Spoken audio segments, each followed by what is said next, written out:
Olha, a gente tem que bater um papo sobre tiras, sobre algum aspecto relacionado às tiras e não esquecendo de relacionar isso com o ensino. A gente pensou num elemento que talvez seja interessante, que seja como o professor faz para encontrar a tira que vai levar até o ensino. Muitas vezes os livros didáticos já trazem esse material, mas também não pode esquecer que muitas vezes também o professor tem que levar outros materiais para a sala de aula.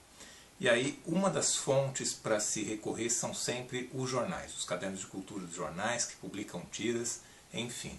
A gente quer alertar apenas para o fato de que, os jornais estão publicando cada vez menos tiras, talvez sejam, ainda são uma boa fonte, mas não a única. E o segundo, que muitas tiras agora circulam pela internet.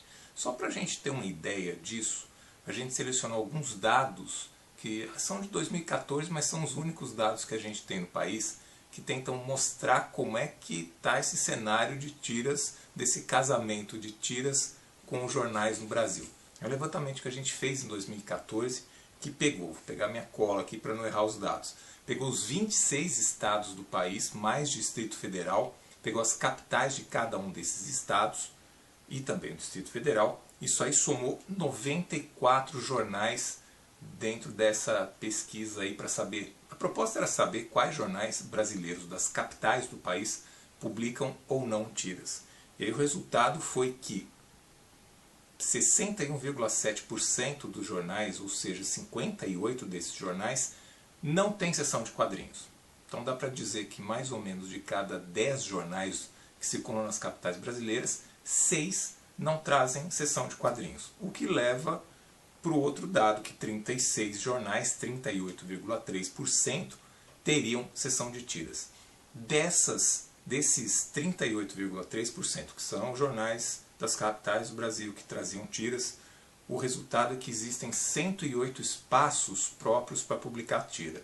Desses espaços, para nossa surpresa, a gente também não tinha ideia disso antes de fazer a pesquisa, a maior parte das tiras publicadas nesses jornais é produzida aqui no Brasil, é de autores brasileiros. 71,3% dessas tiras são produzidas aqui e o restante vem dos Estados Unidos. O que é interessante é que é um cenário completamente diferente do que a gente tinha nas décadas de 50, 60 e 70 no Brasil, que tinham um conteúdo norte-americano que dominava nos jornais. O cenário não é muito promissor, porque essa pesquisa feita em 2014, de lá para cá a gente já soube que vários jornais deixaram de publicar tiras, jornais de Minas, jornais de Curitiba e de outras cidades.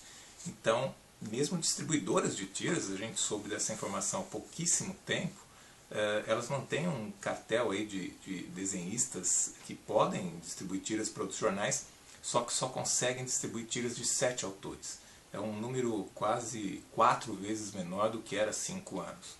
Conclusão disso: os jornais estão publicando cada vez menos tiras no Brasil e a internet está publicando cada vez mais tiras. Quero usar tiras na sala de aula. Posso ir atrás de jornais? Pode, deve. Só que a internet também tem se tornado uma boa fonte de encontrar esse material para poder selecionar, usar com os alunos e poder, a partir daí, fazer sua prática, o interesse que você quer fazer em sala de aula. Espero que esse bate-papo tenha ajudado de algum modo.